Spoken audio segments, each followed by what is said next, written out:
Assalamualaikum warahmatullahi wabarakatuh.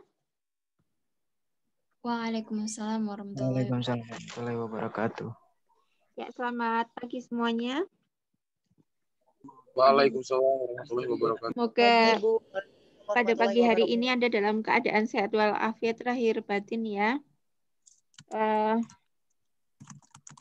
Sebagai informasi ini COVID-nya di UIN sudah agak banyak ya orangnya yang kena.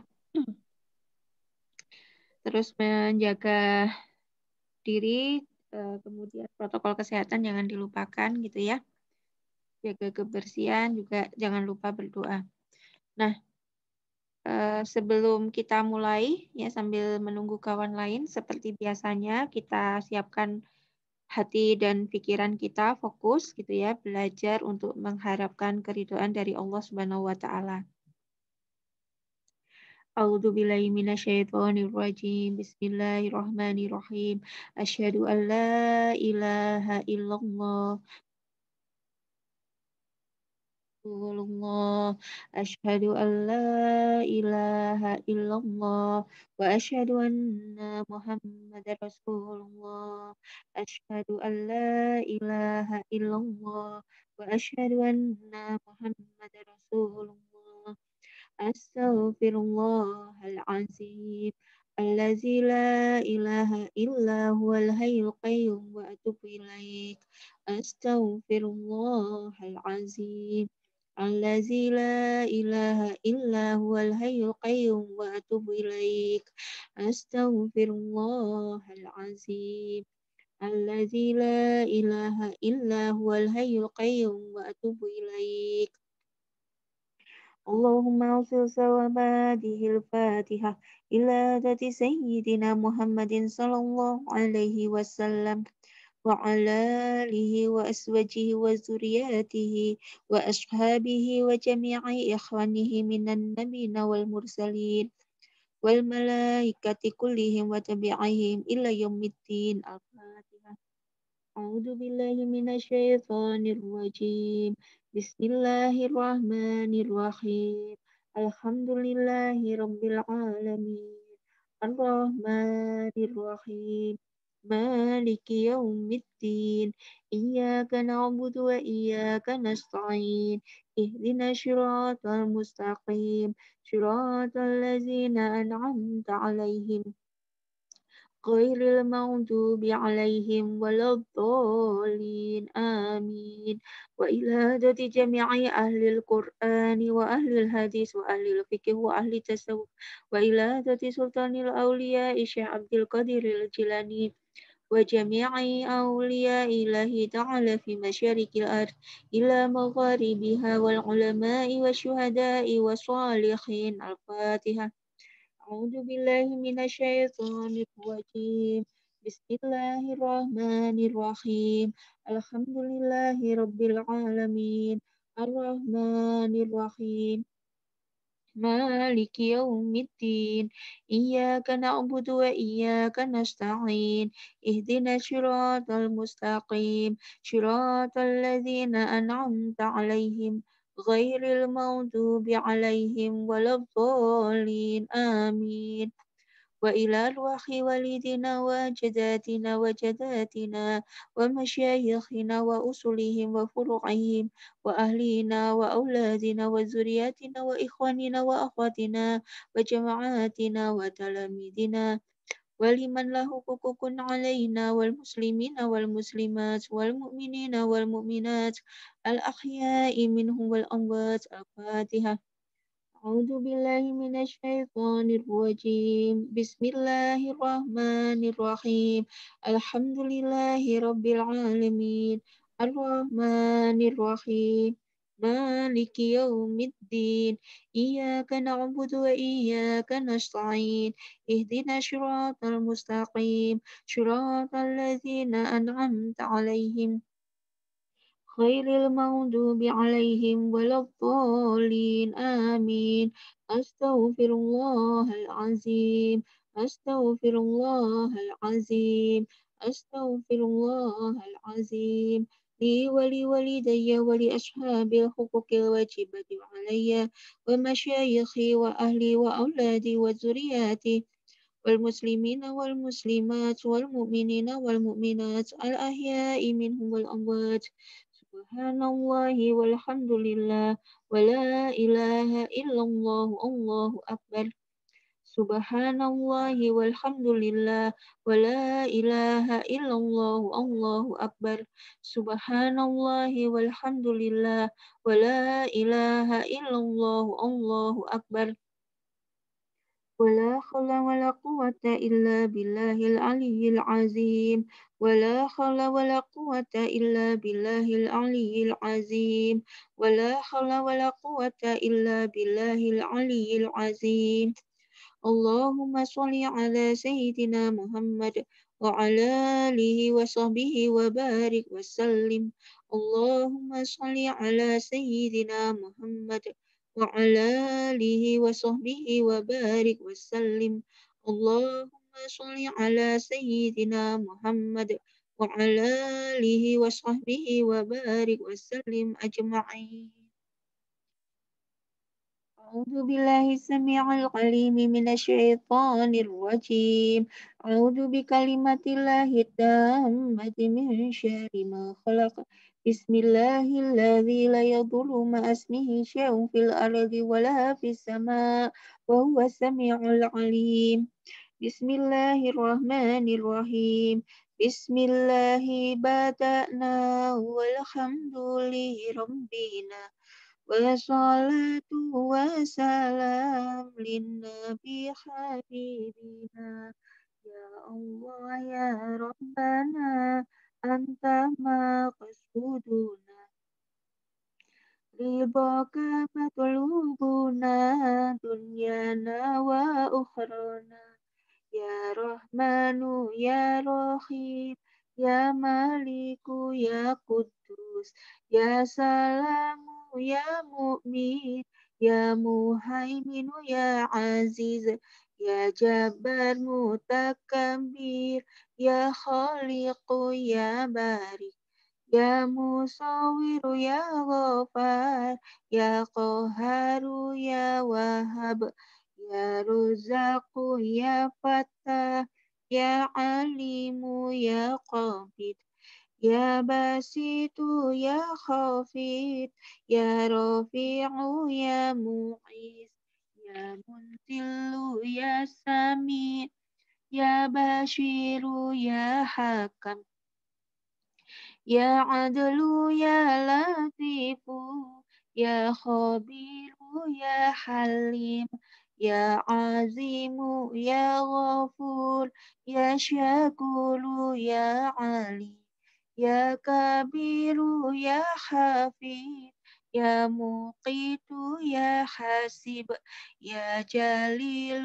يا كريم يا رقيب يا مجيب يا واسع يا حكيم يا ودود يا مجيد يا باعث يا شهيد يا حق يا وكيل يا قوي يا متين يا ولي يا حميد يا مغسي يا مبدئ يا معيد يا محيي يا مميت يا حي يا قيوم يا واجد يا مجيد يا واحد يا أحد يا صمد يا قادر يا مقتدر يا مقدم يا مؤخر يا أول يا أخير يا ظاهر يا باطن يا ولي متعالي يا بر يا تواب يا منتقم يا عفو يا رؤوف يا مالك مالك الملك ذا الجلال والإكرام يا مقسط يا جميع يا غني يا مغني يا مانع يا ضار يا نافع يا نور يا هادي يا بديع يا باقي يا وارث يا رشيد يا صبور عز جل بأسمائك الحسنى اغفر لنا ذنوبنا ولوالدينا وذرياتنا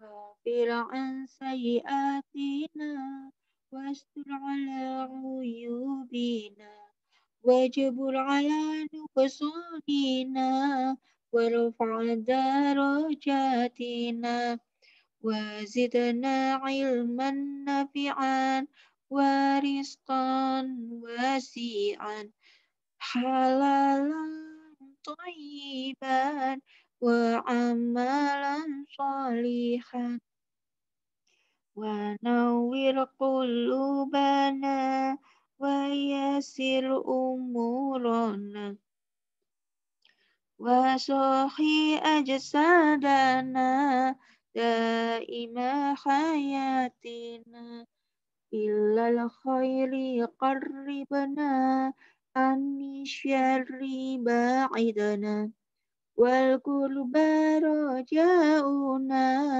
أخيرا نلنا المنى بلغ مقاصدنا وقد حوائجنا والحمد لله الذي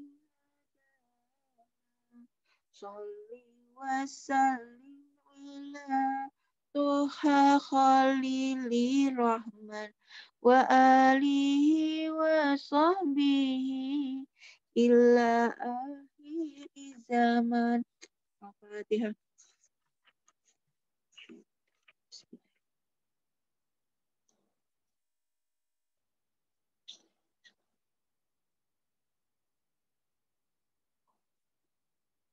Bismillahirrahmanirrahim. Alhamdulillahirabbil alamin. Hamdan yuwafi ni'amahu wa yukafi'u masidah. Ya Rabbana lakal hamdu kama yanbaghi li jalali wajhika wa azimi sultanik. Allahumma shalli ala sayyidina Muhammadin sayyidil awwalin wal akhirin wa ala alihi wa azwajihi wa dzurriyyatihi wa ashabihi wa tabi'ina wa man tabi'ahum bi ihsanin ila yaumiddin. Wa jami'i ikhwanihi minan nabiyina wal mursalin wal malaikati kullihim ajma'in. Allahumma inna nas'aluka bi asma'ikal husna ma 'alimna minha wa ma lam na'lam wa nas'aluka Allahumma bi asma'ikal lati sammaita biha nafsaka ma 'alimna minha wa ma lam na'lam wa nas'aluka Allahumma bil asma'il maktubati halal arsh wa bil asma'il maktubati halal kursi wa nas'aluka Allahumma bil asma'il maktubati fi jabhati jami'il malaikah wa nas'aluka Allahumma bil asma'il lati idza du'aita biha ajabta wa idza su'ilta biha atait wa nas'aluka Allahumma bil asma'il lati da'aka biha sayyiduna Adam wa sayyiduna Idris wa sayyiduna Nuh wa jami'u anbiya'ik an tusalli ala sayyidina Muhammad wa ala alihi wa sahbihi wa alaihim ajma'in. واغفر لنا ذنوبنا ولوالدنا وأجدادنا وجدتنا ومشايخنا وأصولهم وفروعهم وأهلنا وأولادنا وذرياتنا وتلاميذنا وجماعاتنا والمسلمين والمسلمات والمؤمنين والمؤمنات الأحياء منهم والأموات ونور قلوبنا وقلوبهم بنور العلم والهداية والحكمة ورزقنا وإياهم رزقا واسعا حلالا طيبا وعملا صالحا وعلما نافعا وعمرا طويلا مباركا وحسن الخاتمة وجعلنا وإياهم من أهل الذكر وأهل الفكر وأهل القرآن وأهل الجنة ومن السابقين بالخيرات وقد حاجاتنا يا الله.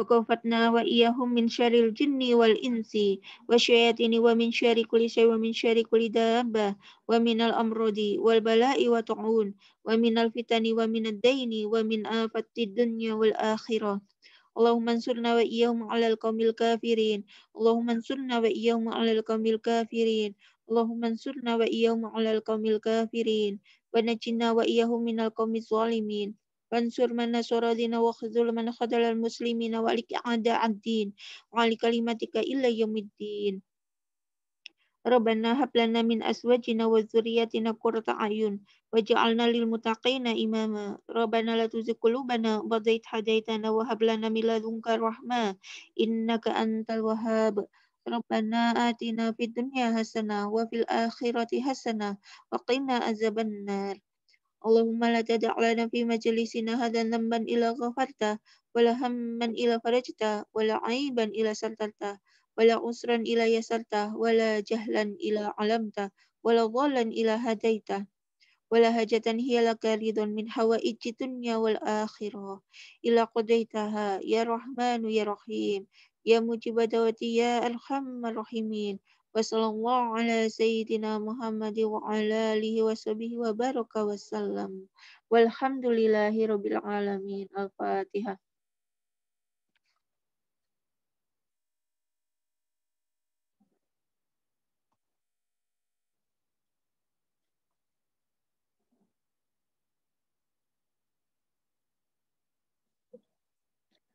Ya, Assalamualaikum warahmatullahi wabarakatuh. Waalaikumsalam Waalaikumsalam warahmatullahi wabarakatuh. Warahmatullahi wabarakatuh. Sudah banyak yang hadir ya. Kita sudah sampai ke chapter 12 ya. Masih kurang satu chapter lagi ya, chapter 13. Nanti 14 itu tambahannya sifatnya voluntary. Karena nanti di AKF 3 chapter 14 dipelajari lagi. Ya, di chapter 12 ini ada 9 learning objective ya. Kita akan bicarakan tentang intangible asset ya. Ya, sebelum masuk ke materinya. Intangible asset itu apa sih sebetulnya? Aset tak berwujud. Aset tidak berwujud. Ya, aset tidak berwujud. Kenapa ada aset ini ya?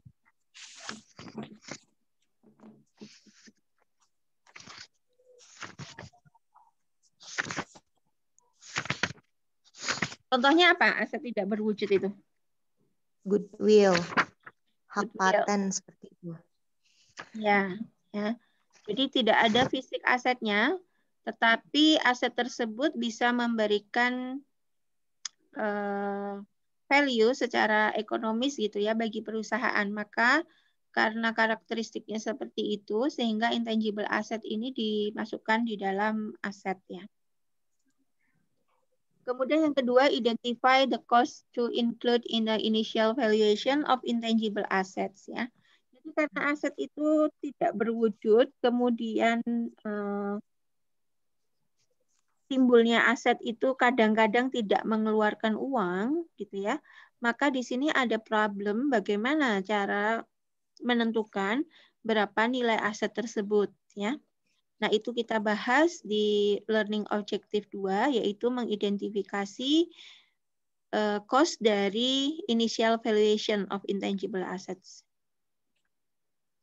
Kemudian yang ketiga adalah menjelaskan prosedur amortisasi untuk intangible asset ya.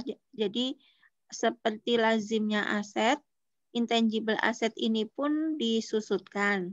Tetapi istilahnya adalah amortisasi.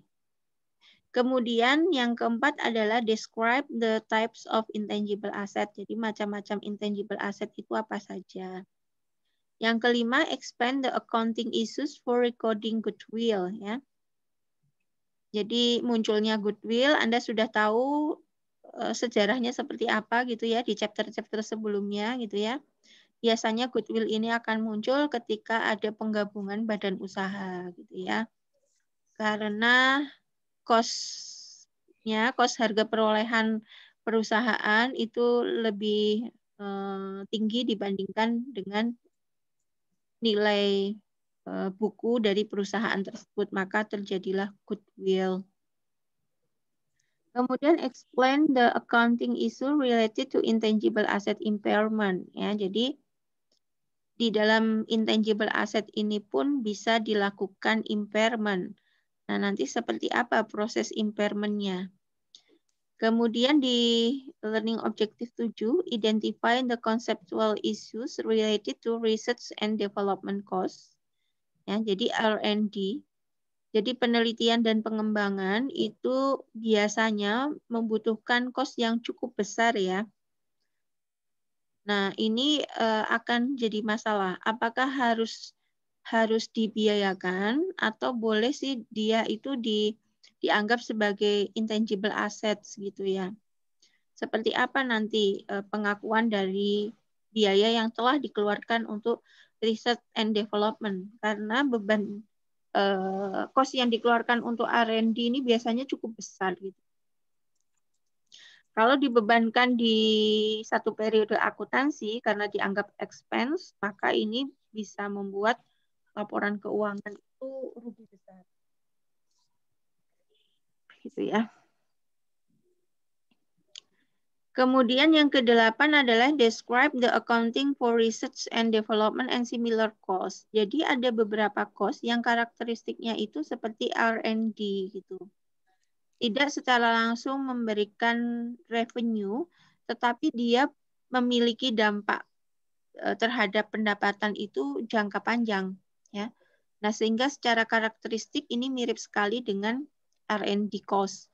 Maka kemudian secara akuntansi perlakuannya akan dimiripkan dengan perlakuan research and development cost. Kemudian learning objective yang ke-9 adalah indicate the presentation of intangible assets and related items ya. Jadi kalau di neraca, di laporan keuangan itu penyajiannya seperti apa. Nah, itu kita pelajari di learning objective yang ke-9.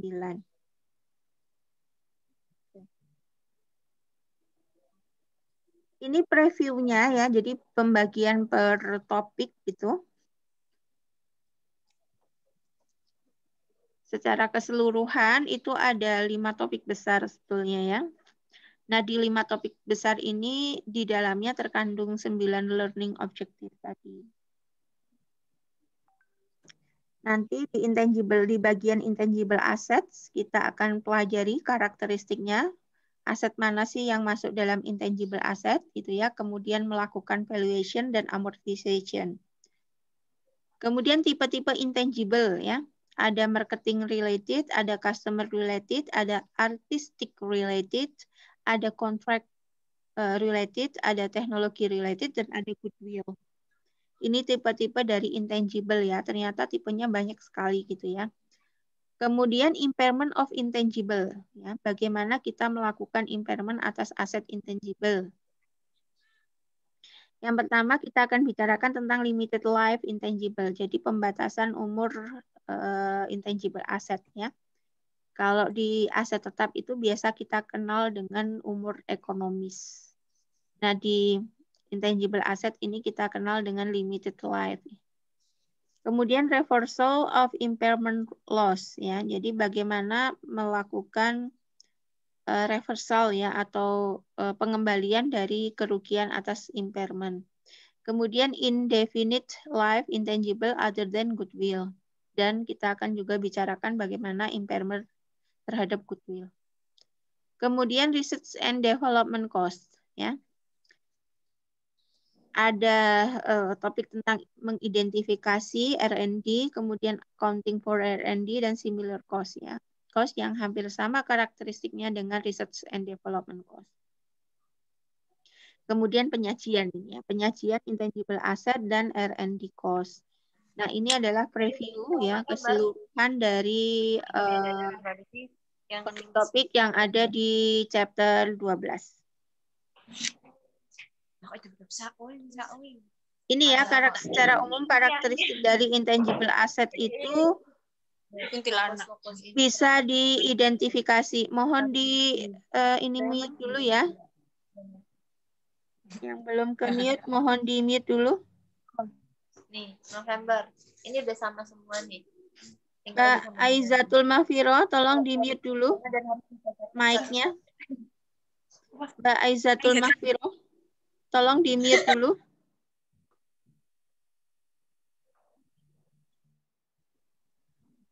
Ya. Intangible assets issues ya. Jadi karakteristiknya kita bisa memasukkan suatu aset itu menjadi intangible kalau bagaimana. Yang pertama, intangible asset itu bisa diidentifikasi ya. They are identifiable. Ya, to be identifiable, an intangible asset must either be separable for the company. Jadi maksud dari bisa diidentifikasi itu aset tersebut bisa dipisahkan dari perusahaan ya, artinya bisa dijual atau ditransfer. Or it arise from a contractual or legal right from which economic benefits will flow to the economy.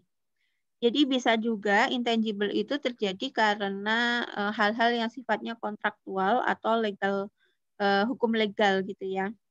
Misalnya terjadi penilaian kembali aset sehingga ada nilai pasar menjadi lebih tinggi dari nilai buku, maka itu akan muncul goodwill. Nah, itu yang disebut dengan contractual or legal right ya, atau penggabungan badan usaha.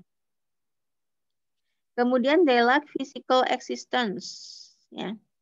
Nih, jadi kalau yang dinamakan intangible asset itu secara fisik tidak ada eksistensinya, tidak berwujud secara fisik gitu ya. Kalaupun berwujud itu biasanya gambar gitu ya, kayak merek itu kan juga intangible ya. Ya, jadi existence. Dia lack physical existence. Jadi secara fisik itu tidak ada fisiknya. They are not monetary assets ya. Jadi aset intangible itu kalau diklasifikasikan di dalam aset keuangan juga tidak sesuai gitu ya. Ya, assets such as bank deposits, account receivable, and long-term investment in bond and share also lack physical substance.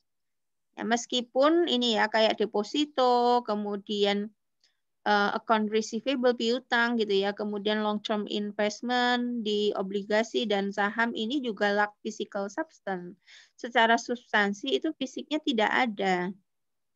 Akan tetapi monetary asset derive their value from the right ya. Tetapi monetary asset itu terjadi value-nya itu muncul dari penerimaan kas atau equivalent kas yang ada di masa yang akan datang. Sehingga monetary asset ini tidak bisa diklasifikasikan sebagai intangible asset gitu ya.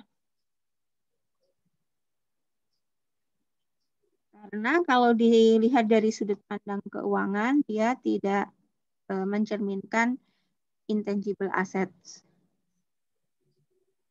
Meskipun sama-sama lack of physical substance ya. Tetapi beda karakteristik. Kemudian bagaimana valuation-nya? Ya. Yang pertama adalah purchase intangible. Jadi intangible asset yang dibeli yang muncul karena pembelian ya. Companies record at cost, intangible purchase from another party ya. Jadi kalau misalnya kita membeli merek atau goodwill atau lisensi dari perusahaan lain, maka purchase intangible ini bisa menjadi nilai intangible asset kita. Ya, jadi beli jadi gitu ya. Cost include all acquisition cost plus expenditure to make the intangible asset ready for its intended use. Typical costs include purchase price, ada legal fees, and other incidental expense. Ya. Jadi yang dimaksud dengan purchase intangible itu tidak hanya harga beli aset intangible-nya, tetapi juga legal fee-nya dan incidental expense yang lainnya. Sometimes companies acquire intangible in exchange for shares or other assets. Ya, ketika terjadi pertukaran saham atau aset lain, kadang-kadang juga muncul aset intangible ya yang sering kita lakukan di chapter sebelumnya, yaitu ketika penggabungan badan usaha. Ya, intangible asset yang paling sering muncul adalah goodwill. Ya, nih, jadi goodwill itu intangible asset juga terjadi ketika ada pertukaran saham atau aset lainnya. In such case, the cost of intangible is fair value of the consideration given or the fair value of intangible received, whichever is more clearly evidence. Ya, jadi cost dari intangible ini adalah fair value-nya ya, fair value dari suatu aset. Ya, dan ini adalah bukti yang sangat jelas. Jadi kalau misalnya terjadi pembelian intangible asset itu kan ada surat perjanjiannya pasti ya. Jadi total biaya yang dikeluarkan berapa? Atau ketika terjadi exchange saham, nah itu pasti diikuti dengan suatu perjanjian yang menyatakan berapa nilai pasar, berapa cost pertukaran aset tersebut ya.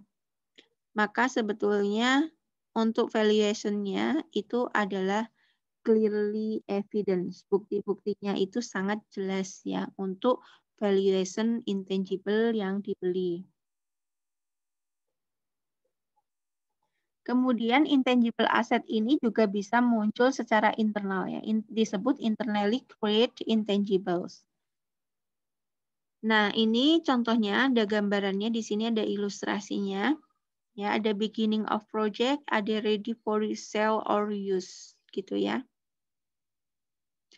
Ya, ini biasanya dialami oleh perusahaan-perusahaan yang berbasis teknologi atau perusahaan-perusahaan farmasi itu sering ya. Dia membuat, nah ini kalau yang sekarang kasus yang lagi in adalah perusahaan yang membuat vaksin ya. Jadi untuk membuat vaksin itu ada research phase, ada fase penelitian yang cukup lama ya. Kalau vaksin COVID itu kan hampir 1 tahun ya dia research phase-nya. Ya, kemudian nanti ada development phase. Nah, di sini jadi ada intangible asset yang muncul secara internal, bukan dari pertukaran, pembelian, penggabungan badan usaha. Ya, biasanya internally created intangibles ini terjadi melalui proses namanya research and development ya. Contohnya misalnya paling gampang vaksin ya, vaksin COVID. Sebelum vaksinnya jadi itu kan ada fase riset yang panjang. Nah, ini akan muncul pengeluaran, maka di fase research phase pengeluarannya itu dimasukkan ke dalam expense atau biaya. Kemudian kalau vaksinnya dianggap sudah layak untuk dikembangkan ya, atau layak untuk diduplikasi menjadi lebih banyak, maka itu masuk dalam development phase. Nah, ketika masuk dalam development phase ini, nilai yang dikeluarkan atas research and development itu boleh dikapitalisasi untuk menjadi ini economic viability. Ini ya, jadi ini adalah intangible asset yang muncul secara internal. Contohnya pada kasus research and development cost.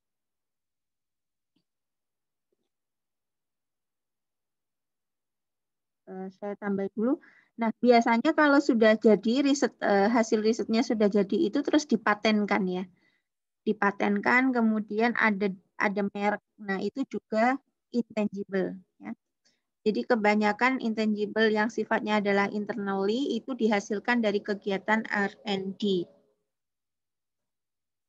Nah, ada pertanyaan sampai dengan learning objective kedua.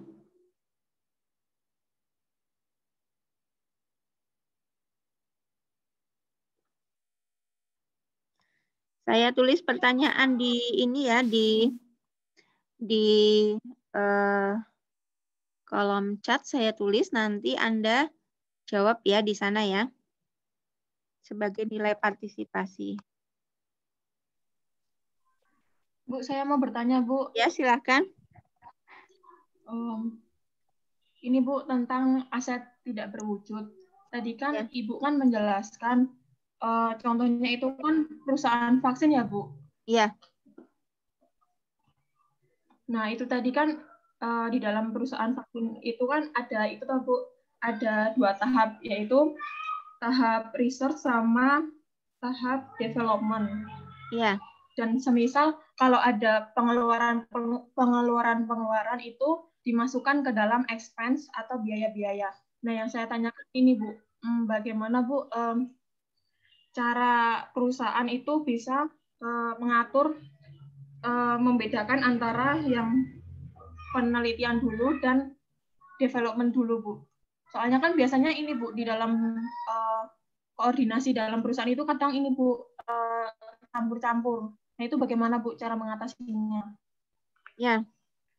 Oke, jadi yang namanya development itu prototipe sudah jadi dan diperbanyak ya. Jadi kalau prototipenya belum disepakati, dia masih dalam bentuk research, dalam bentuk pengeluaran research, belum development.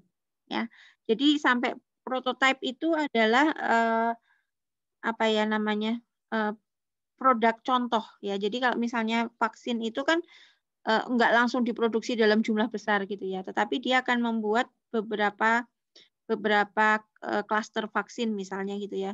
Nah, kemudian nanti kan diuji, setiap klaster itu diuji mana yang dianggap paling efektif gitu ya untuk menangani COVID misalnya. Nah, setelah diuji beberapa kali, kemudian disepakati oleh perusahaan bahwa yang akan diproduksi misalnya vaksin A, ya, maka ketika vaksin A itu sudah masuk dalam proses produksi, itu baru dikategorikan sebagai development cost, ya. Jadi kalau masih pencarian, masih uji coba, masih uji klinis, masih nguji ke beberapa orang kan biasanya kalau nguji vaksin itu ada volunteer yang bersedia untuk menjadi tempat untuk nguji ya, dicoba disuntikan ke dia seperti itu. Itu belum fase development ya, masih dalam fase research ya. Fase development itu biasanya sudah ada ketetapan. Jadi SK dari perusahaan bahwa yang akan diperbanyak adalah jenis vaksin yang mana. Sama obat juga begitu, kemudian teknologi misalnya perusahaan handphone atau perusahaan teknologi yang lain itu biasanya kan mereka akan membuat riset dulu baru development ya. Development itu ketika prototipe dijadikan produk beneran gitu. Gitu ya. Oke, bisa difahami, Mbak? Bisa, Bu. Terima kasih, Bu. Ya, sama-sama. Oke, ini yang sudah menjawab Mbak Lulu ya. Yang lain boleh menjawab ya ketika saya tanya di chat room ya. Jadi siapa tahu ada kendala suara gitu ya sehingga tidak bisa menjawab dengan jelas, silahkan di chat room di pertanyaan saya dijawab ya.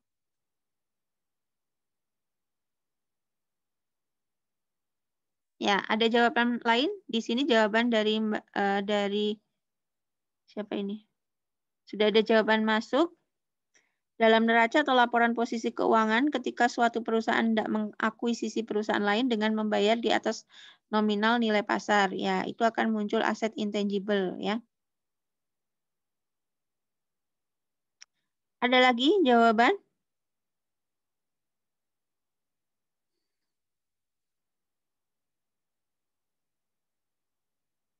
Kalau yang dijawab oleh Mbak Lulu ini masuk yang mana?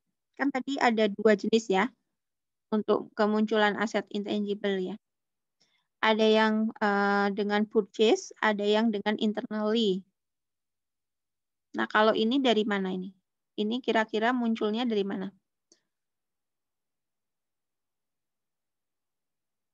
Secara purchase atau secara internally?